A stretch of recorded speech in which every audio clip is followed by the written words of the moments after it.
Hi, I'm David Scranton, and thank you for clicking this video. Today, we're talking about starting a business in retirement. And this concept isn't new, but more people now than ever before are actually giving it a shot. But the question becomes, is starting a business in retirement really a practical goal?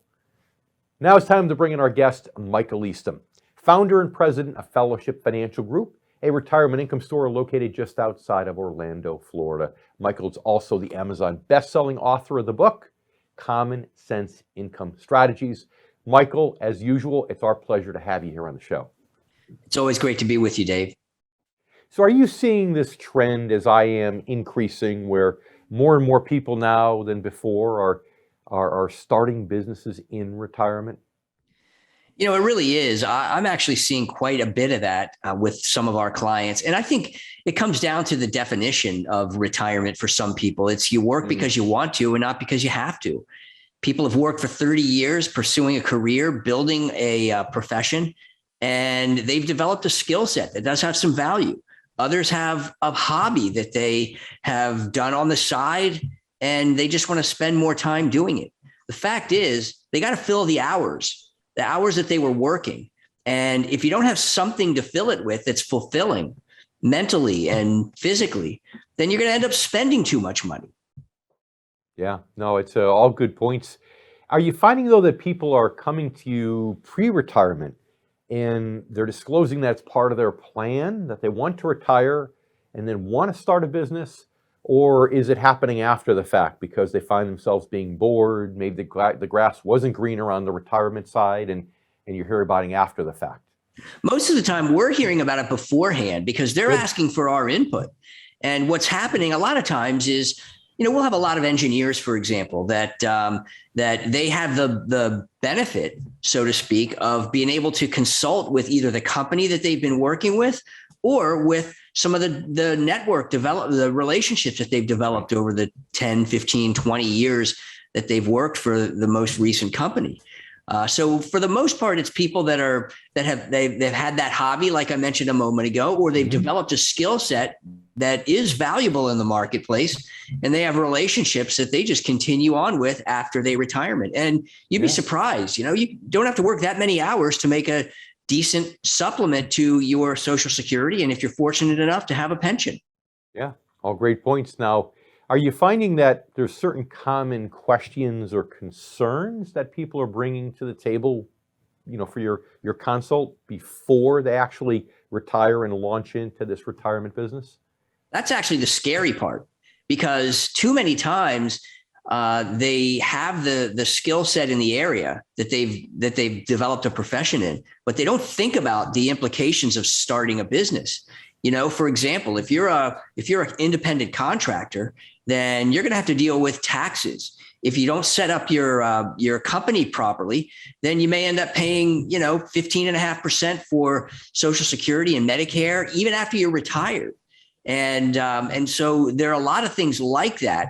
And even just setting up the business where people, they don't even ask the question because you don't know what you don't know. And so we end up bringing that information to the table and adding value in that way as they start to think about, how do I lay the foundation for this new potential business that I'm going to pursue?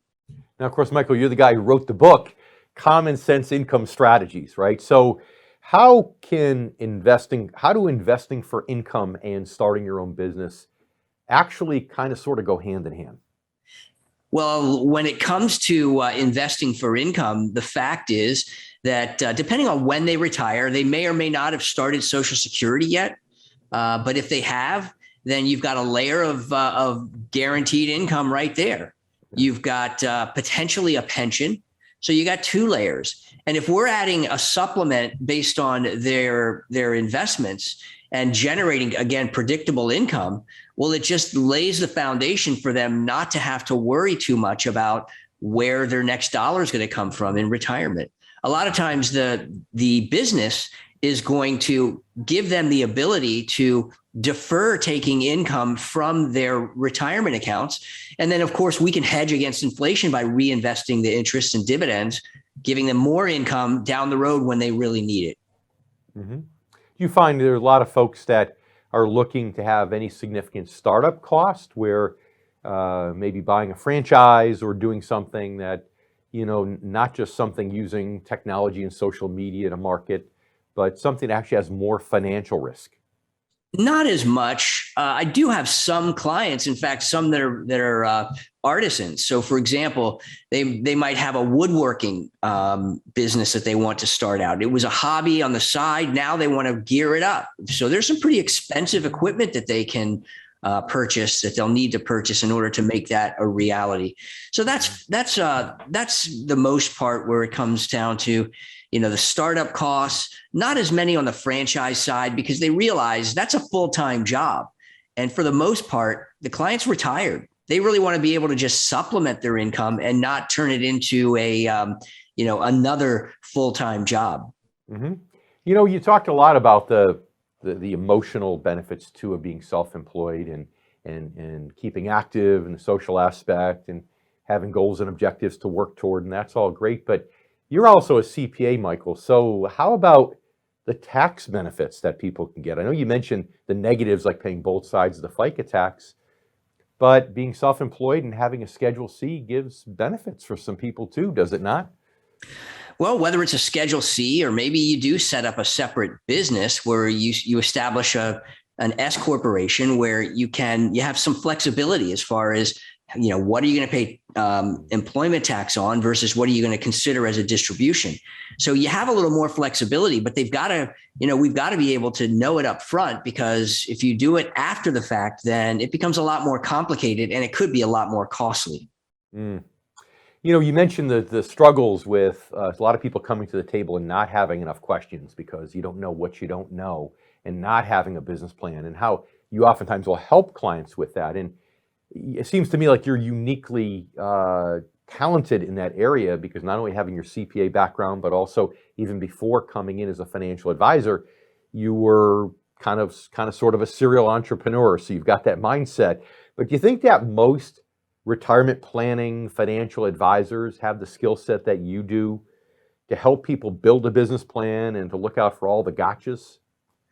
I think in some ways they do, but I think my background as far as being, starting out in public accounting, working with business owners, starting businesses on my right. own, I do have more of an understanding of what needs to be done. How do you establish the business plan? So I think to your point, I do have some unique background that allows me to be able to add value to these people.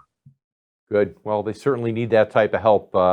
Even if you're making a small investment up front, I always encourage people to have the business plan. Always think about, plan it out in terms of marketing and sales and how much time it's going to take. And also think about in the worst case scenario, if it fails, are you going to be okay? Michael Eastham, again, our pleasure. Thanks so much for being here with us on The Income Generation.